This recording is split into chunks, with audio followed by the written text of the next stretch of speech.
శ్రీ మహాగణాధిపతయ నమః. జూలై 27, 2026 నుంచి డిసెంబర్ 10, 2026 వరకు 136 రోజుల పాటు శని మీనరాశిలో వక్రిస్తున్నాడు.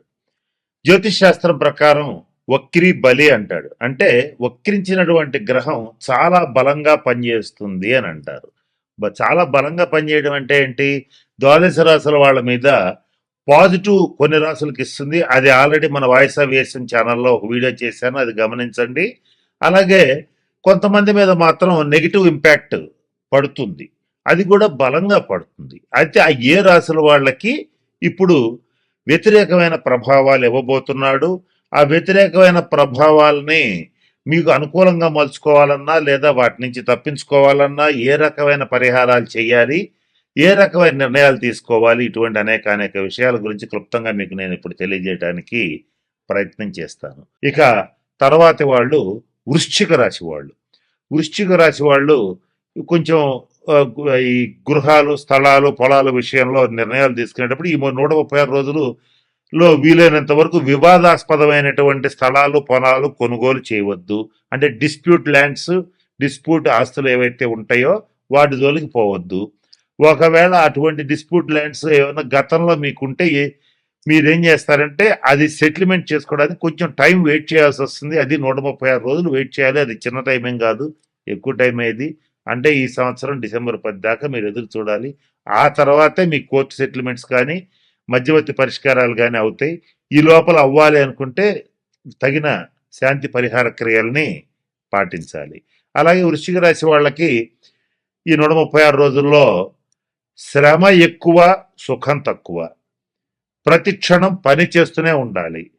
ఒక రోబోట్ లాగా, ఒక మరమనిషిలాగా పని చేయాల్సినటువంటి సమయం ఇది. ఎంత పని చేసినా కుటుంబ సభ్యులకి తృప్తి ఉండదు. ఎంత కష్టపడ్డా ఎదుటి వాళ్ళని మీరు సాటిస్ఫై చేయలేరు. అలాగని చేయకుండా ఉండటానికి వీల్లేదు. ఇది మీకు కుటుంబంలో వర్తిస్తుంది, వర్క్ ప్లేస్లో కూడా వర్తిస్తుంది. అంటే మీరు ఉద్యోగం చేయొచ్చు, వ్యాపారం చేయొచ్చు, సెల్ఫ్ ఎంప్లాయ్మెంట్ కావచ్చు, ఏదైనా కావచ్చు, అక్కడ కూడా ఇదే వర్తిస్తుంది.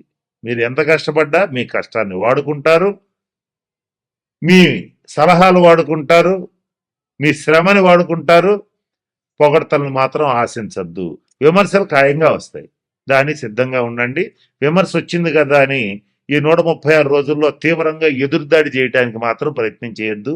ఎదురుదాడి చేస్తే మీరే ఇరుక్కుపోతారు. కాబట్టి ఈ రకమైన జాగ్రత్తలు వృశ్చిక రాశి వాళ్ళు తీసుకోవాలి. ఇక ఫైనాన్షియల్ ఆస్పెక్ట్స్లో కూడా వృశ్చిక రాశి వాళ్ళు నిర్ణయాలు ఎలాగో ఆచితూచి తీసుకుంటారు. కానీ తీసుకునే క్రమంలో కొంచెం ఎక్కువగా ఆలోచిస్తారు ఈ 136 రోజులు. అంటే ఆలోచించాల్సింది ఒక పావుగంట ఆలోచించాలి ఒక విషయం గురించి.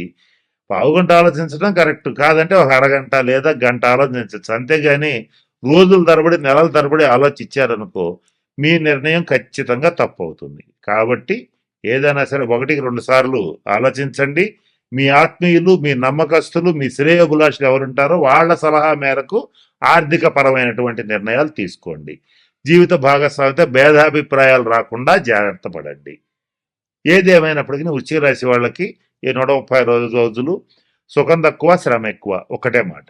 ఇకపోతే ఇక్కడ నేను కొన్ని రాశులు చెప్పాను. వాటిలో ఏంటంటే మకర రాశి, కుంభరాశి, మీనరాశి, వృషభ రాశి, కర్కాటక రాశి, వృశ్చిక రాశి.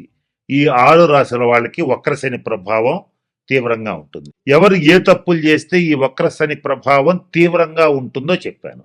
అట్లాగే ఇక్కడ ఒక మాట చెప్తాను. ఏంటంటే ఏ పనులు చేస్తే ఈ వక్రశని ప్రభావం మీ మీద అస్సలు ఉండదు, ఇంకా మాట్లాడితే పాజిటివ్గా మారుతుంది అంటే కొన్ని పరిహారాలు చెప్తానని ఫస్ట్లో చెప్పాను, అవి ఇప్పుడు చెప్తాను, జాగ్రత్తగా వినండి. ఏంటంటే వృద్ధులు, వికలాంగులు ఎవరన్నా ఉంటే వాళ్ళకి సహాయం చేయండి. అది ఆర్థికంగా కావచ్చు, అలాగే వాళ్ళకి సర్వీస్ చేయటం కావచ్చు. వికలాంగులు ముఖ్యంగా ఎవరన్నా కుంటి వాళ్ళు ఎవరన్నా ఉంటే వాళ్ళకి ట్రైసైకిల్స్ అంటే 3 చక్రాల బండ్లు ఇవ్వటం కానీ, లేదా వాళ్ళ ఆసుపత్రి ఖర్చులకు డబ్బులు ఇవ్వటం కానీ. రోగుల్లో కూడా మామూలు రోగులుగా దీర్ఘ రోగులు, కొన్ని దీర్ఘ రోగులకి తరుణ రోగులకి తేడా ఏంటంటే తరుణ వ్యాధులు అంటే అప్పుడే వారం 10 రోజుల్లో తగ్గిపోతాయి. దీర్ఘ రోగులు అంటే నెలలో, సంవత్సరాల తరబడి వాళ్ళు రోగిష్టి వాళ్ళనే ఉంటారు. వాళ్ళకి సేవ చేయండి. ఇంకా కుదిరితే ఈ 6 రాశుల వాళ్ళు ఆ, ఎవరైనా రక్తదానం చేసే అలవాటు ఉంటే చెయ్యండి, అది మీకు మంచిది. ఇక ఇంకా ఎవరైనా సరే ఈ 6 రాసుల్లో ఆ, శనీశ్వరుడికి సంబంధించి మంచి ఫలితాలు పొందాలంటే ప్రభుత్వ ఆసుపత్రులకు వెళ్ళి అక్కడ ఉన్నటువంటి రోగులకి కావలసిన మెడిసిన్స్ ఇప్పించటం కానీ ఏదైనా పళ్ళు ఇవ్వటం కానీ అవకాశం ఉంటే చేయండి. ముఖ్యంగా వృద్ధాశ్రమాలు, అనాథాశ్రమాలు కాదు, వృద్ధాశ్రమాలు ఎవరికైతే ఉంటాయో అక్కడికి వెళ్ళి వృద్ధులకి సేవ చేయండి. వాళ్ళకి కావాల్సిన వైద్య సదుపాయం కల్పించండి, వాళ్ళకి కావాల్సిన సేవలు చేయండి. శని గ్రహం అనేటువంటిది వృద్ధుల్ని సూచిస్తుంది, నల్లటి వాళ్ళని సూచిస్తుంది, కుంటి వాళ్ళని సూచిస్తుంది. అలాగే నలుపుకి సంబంధించినటువంటి విషయాలు, నూనెలకు సంబంధించిన విషయాలు, పత్తికి సంబంధించిన విషయాలు సూచిస్తుంది. ఈ 6 రాసుల్లో ఇటువంటి వాటికి సంబంధించి వృత్తి వ్యాపారాలు చేసేటువంటి వాళ్ళు చాలా జాగ్రత్తగా ఉండాలి. వీళ్ళకి తగిన నిర్ణయాలు తీసుకోవాలి, తగిన శాంతి పరిహార క్రియలు పాటించాలి. ఇలా చేస్తే ఖచ్చితంగా మంచి ఫలితాలు ఉంటాయి. ఇంకొక ముఖ్యమైన విషయం, శని ఎప్పుడు కూడా క్రమశిక్షణను కోరుకుంటాడు, ఆనెస్టీ, నీతి నిజాయితీలను కోరుకుంటాడు. ఈ 6 రాసుల్లో ఎవరైతే నీతిగా నిజాయితీగా ఉంటారో, క్రమశిక్షణతో ఉంటారో, పరద్రవ్యాన్ని ఆశించరో, అంటే ఎదుటివాడి ఇల్లు కొంప కొల్లగొట్టి కాజేయాలనుకోరో, వాళ్ళకి మాత్రం మంచి ఫలితాలు ఉంటాయి. ఏదైతే నేను చెప్పినట్టుగా ఎవరో ఒకళ్ళ ఆస్తి కలుపుకుందాం, ఏదో ఒక రకంగా వాడి ఆస్తి వాడిని బెదరగొట్టో భయపెట్టో లేదా ప్రలోభాలకు గురి చేస్తూ లాక్కుందాం అనేటువంటి వాళ్ళు కానీ, తీవ్రంగా మద్యపానం చేసేటువంటి వాళ్ళు కానీ, అలాగే నిషేధిత ప్రదేశాలు అంటే జూద గృహాలు, వ్యభిచార గృహాలు, ఇటువంటి వాటి దగ్గరికి వెళ్ళేటువంటి వాళ్ళు కానీ, వాళ్ళని మాత్రం ఈ 136 రోజులు కర్మకారకుడైనటువంటి శనీశ్వరుడు ఖచ్చితంగా ఇబ్బందులు పెడతాడు. కాబట్టి వాటి జోలికి ఖచ్చితంగా పోవద్దు. ఈ 136 రోజులు అసలు పోవద్దు. కనుక నేను చెప్పినటువంటి విషయాలు గమనంలో పెట్టుకోండి, జాగ్రత్తలు పాటించండి. మన ఛానల్లోనే ఇంకా పరిహారాలు ఇస్తాను, మీకు షార్ట్స్ రూపంలో కూడా ఇస్తాను. వాటిని పాటించి ఈ 136 రోజులు మీకు అత్యంత అనుకూలంగా మార్చుకోవచ్చు. నేను చెప్తూ వీడియో మొదట్లో మాట చెప్పాను, వక్రీ బలి అన్నాను. వక్రించిన గ్రహం మరింత బలంగా పనిచేస్తుంది. ఆ బలంగా పనిచేసేటప్పుడు దాన్ని పాజిటివ్గా నెగిటివ్గా మార్చుకోవటం మీ చేతుల్లో ఉంటుంది. కాబట్టి నేను చెప్పిన అన్ని సూచనలు పాటించి అందరూ 12 రాసుల వాళ్ళు శనీశ్వరుడు యొక్క శుభ ఫలితాలు పొందాలని మనస్ఫూర్తిగా ఆశిస్తూ ఆ పరమేశ్వరుడిని ప్రార్థిస్తూ సెలవు తీసుకుంటున్నాను. స్వస్తి. చాలా మంది అంటూ ఉంటారు, నాకు శని పట్టింది అందుకే అట్లా అయింది అంటుంటారు.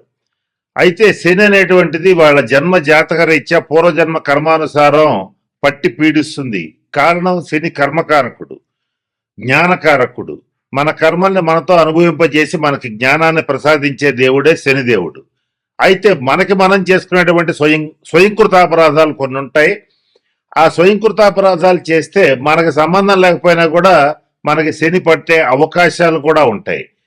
దానికి ప్రత్యక్షమైన ఉదాహరణ ఏమిటంటే, శని ఎవరి ప్రభావం అంటే శని ప్రభావం ఉన్న మనుషులు ఎవరో తెలుసుకుని వాళ్ళ విషయంలో ఎలా ఉండాలో అలా ఉండాలి. అలా కాకుండా విపరీతంగా స్నేహం చేసినా లేదా వాళ్ళతో విపరీతంగా ద్రోహం చేసినా, వాళ్ళకి విపరీతంగా ద్రోహం చేసి వాళ్ళని ఏదన్నా నాశనం చేయడానికి ప్రయత్నం చేసినా శని తీవ్రమైనటువంటి దుష్ప్రభావాలకి మనం లోను కావాల్సి వస్తుంది.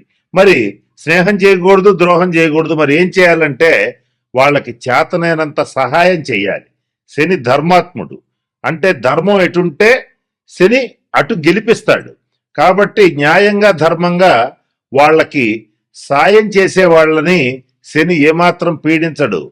కానీ అలా కాకుండా విపరీతమైన స్నేహం చేసినా, వాళ్ళకి విపరీతమైన ద్రోహం చేసినా ఖచ్చితంగా వాళ్ళని వాళ్ళ కుటుంబ సభ్యుల్ని శని పట్టి పీడిస్తాడని చెప్పడంలో సందేహం లేదు. అయితే మరి శని ప్రభావానికి గురైనటువంటి వాళ్ళు ఎవరుంటారంటే కొంచెం జాగ్రత్తగా గమనించండి. అధికంగా రాత్రిపూట తిరిగేవాళ్ళు, అంటే ఈ గూర్ఖాలు కావచ్చు, నైట్ వాచ్మెన్స్ కావచ్చు, వీళ్ళ మీద శని ప్రభావం ఉంటుంది. అలాగే విపరీతంగా వికారంగా ఉంటారు కొంతమంది. అంటే అందరూ అందంగా ఉండాలనే లేదు, ఎవడి ముఖం వాడికి అద్దంలో అందంగానే కనపడుతుంది. కానీ మరీ వికారంగా రకరకాల ఇట్లా ఉంటారు. ఇక దాని గురించి ఎక్స్ప్లెనేషన్ అవసరం లేదు. మరీ వికారంగా ఉండే వాళ్ళ మీద కూడా శని ప్రభావం ఉంటుంది. అలాగే కుంటివాళ్ళు, అంటే ఈ కాళ్ళు సరిగ్గా లేనటువంటి వాళ్ళు, అలాగే మురికి వాడల్లో నివసించేటువంటి వాళ్ళు, చాలా మందిని గమనిస్తూ ఉంటే స్లమ్స్ లో జీవిస్తూ ఉంటారు. వాళ్ళ మీద శని ప్రభావం చాలా తీవ్రంగా ఉంటుంది.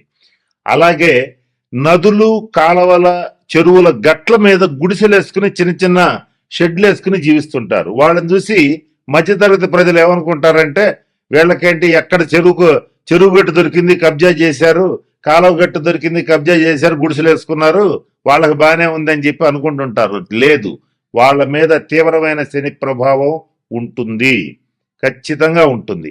అలాగే వయసు మళ్ళీ నిస్సహాయ స్థితిలో ఉన్నటువంటి వృద్ధులు అంటే ముసలివాళ్ళు, వీళ్ళ మీద చెడు ప్రభావం ఉంటుంది. విపరీతంగా మురికి పట్టినటువంటి వస్తువులు, బాగా మురిగ్గా నల్లగా ఉండేటువంటి వస్తువులు, నలుపు రంగు ధాన్యాలు అంటే మినువులు, నువ్వులు, ఇటువంటి ధాన్యాలకు సంబంధించి ఏదైనా చేసే వ్యక్తులు, అలాగే నలుపు రంగు రగ్గులు, నలుపు రంగు వస్తువులు, నలుపు రంగు మీద కూడా శనిగ్రహ ప్రభావం ఎక్కువగా ఉంటుంది. వీళ్ళకి గనక విపరీతమైన ద్రోహం చేస్తే వాళ్ళని ఖచ్చితంగా వాళ్ళకి జన్మ జాతక చక్రంలో ఏలినాడి శనో, అష్టమ శనో, అర్ధాష్టమ శనో, శని మహర్దశ ఏదో వచ్చినప్పుడు వాళ్ళకి విపరీతమైనటువంటి బాధలు వస్తాయి. ఒక ఉదాహరణ చెప్తాను. అదేంటంటే, ఈ కొంతమంది రాజకీయ నాయకులు, చోటా మోటా నాయకులు ఏం చేస్తుంటారంటే, కాలువ గట్ల మీద, నదుల గట్ల మీద ఎక్కడెక్కడో గుడిసెలు వేసుకుని మురికి కాలువల మీద ఎక్కడో జీవించేటువంటి వాళ్ళని ఏదో ఒకటి చేసి వాళ్ళని పారద్రోలి కబ్జాలు చేసి చెరువులు మూసేసి చక్కగా స్థలాలన్నీ ఆక్రమించి వీళ్ళు బ్రహ్మాండంగా వ్యాపారం చేసుకుని దాని మీద డబ్బులు విపరీతంగా సంపాదిస్తారు. కానీ వాళ్ళు చేసేది ద్రోహం. అందున శని ప్రభావం ఉన్న వాళ్ళకి ద్రోహం చేయటం వల్ల వాళ్ళ జాతకంలో అప్పుడు శని మహర్దశ, ఏలినాటి శని, అష్టమ శని రాకపోవచ్చు, కానీ తర్వాత ఖచ్చితంగా వస్తుంది. వచ్చిన రోజున వీళ్ళు డెఫినెట్ గా వీళ్ళు జైళ్ళకి పోతారు, కేసులు పెడతాయి, పోలీసులు చితగొడతారు, వీళ్ళకి అడ్డమైన రోగాలు వస్తాయి. చివరికి అత్యంత దయనీయమైన పరిస్థితుల్లో ఖచ్చితంగా ఇరుక్కుంటారు. కర్మ అనేది తిరిగి ఖచ్చితంగా కొడుతుంది. దీనికి కారణం శని, కర్మకారకుడు. కొంచెం గమనించుకోవాలి, కాలం మారుతుంది, అంతేగాని జరగటం మాత్రం ఆగదు.